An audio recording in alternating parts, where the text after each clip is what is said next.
Let's talk about the war with the Marathas.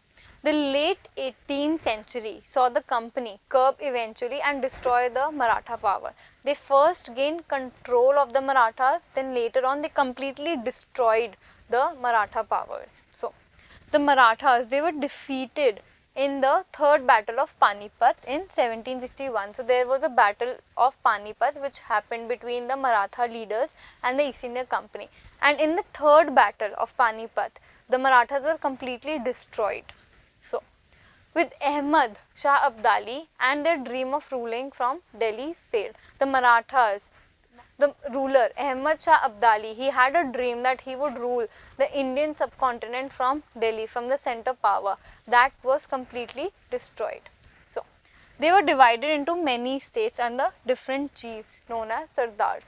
So, the Maratha kingdom or the power, they were divided into different small states, and these states were controlled and administered by Sardars belonging to different dynasties like Sindhia, who belonged to Gwalior, Holkar, who belonged to Indore, Gaikwad, who belonged to Baroda and Bhosle, Satara from Kolhapur.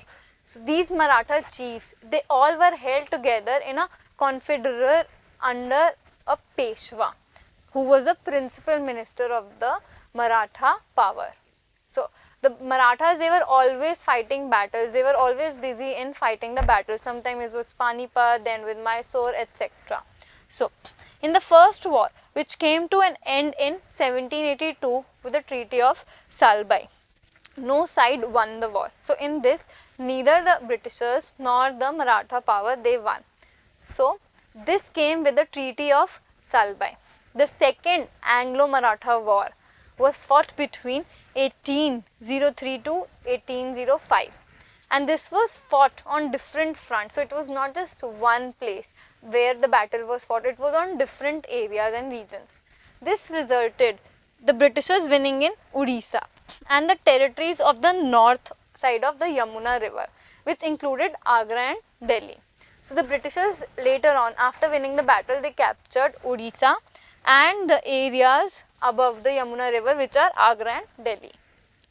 So, the third Anglo-Maratha war was between 1817 to 1819, and this completely crushed the Maratha power. The Peshwas, they were removed and sent away to Bithur near Kanpur with the person.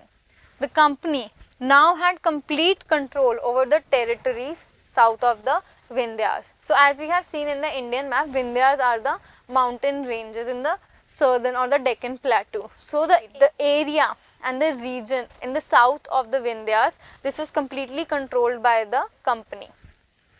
So now, the claim to the paramountcy.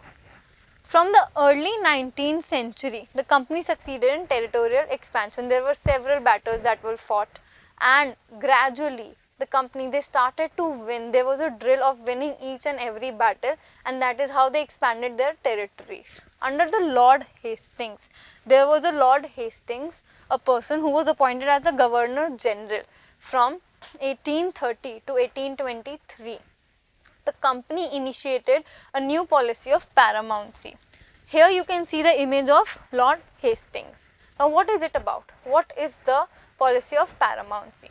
Now, it claimed its authority to paramount or the supreme, the topmost of everything, and it justified its annexing or threatening to annex any state, province or Indian kingdom.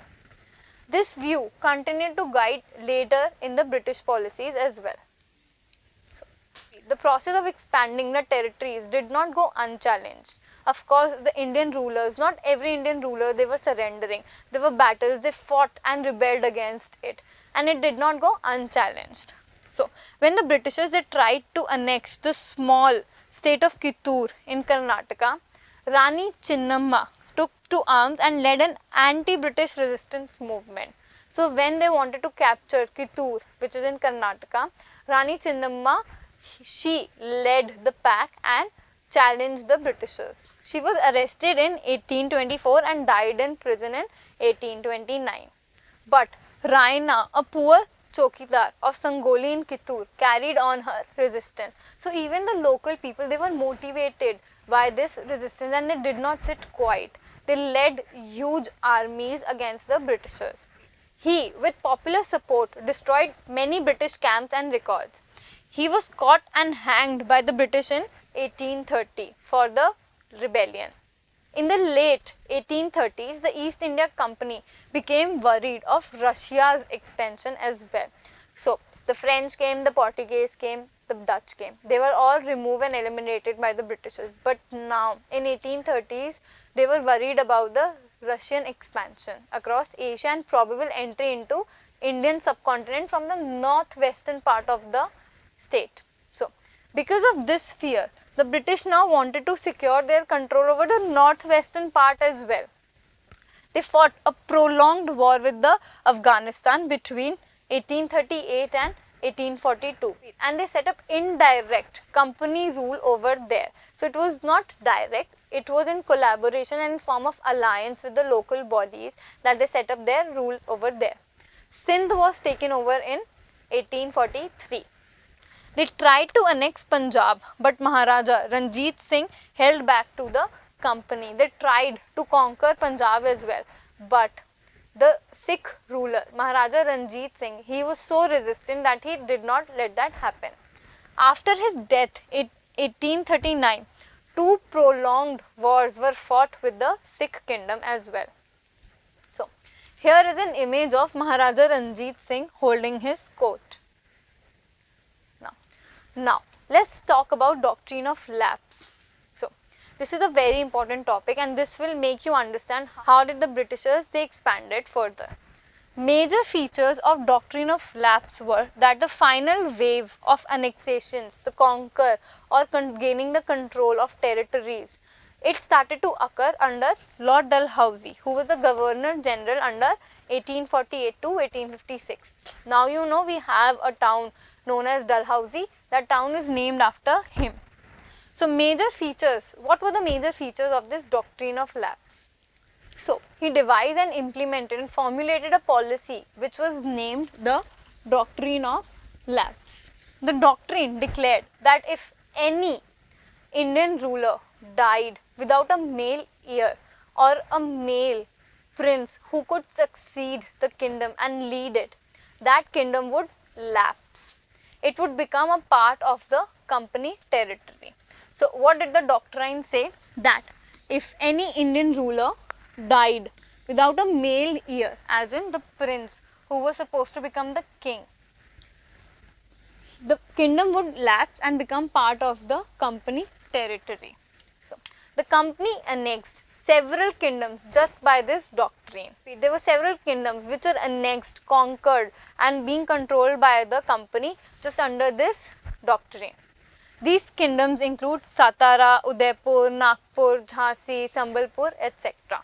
At last the company also annexed Awadh in 1856. This time the British, they argued that they were obliged by the duty to take over Awadh in order to free the people from the misgovernment of the Nawab. So they had their excuses to justify what they were doing. So here in this map you can see that how the Britishers they only controlled small parts of India at early time. The yellow ones are the areas under British rule and the pink ones are the areas which are not under the British rule. Now, as you can see the change after so many battles and doctrine of lapse, how the British territories that extended thoroughly. Of course, the Britishers they used to rule handful of places, for example Bengal, a part of Odisha, in south, etc. Later on, let's see what happened. So, as you can see in this map, the areas under British rule, it expanded and the Indian rulers, Indian territories of the local rulers, it was decreased.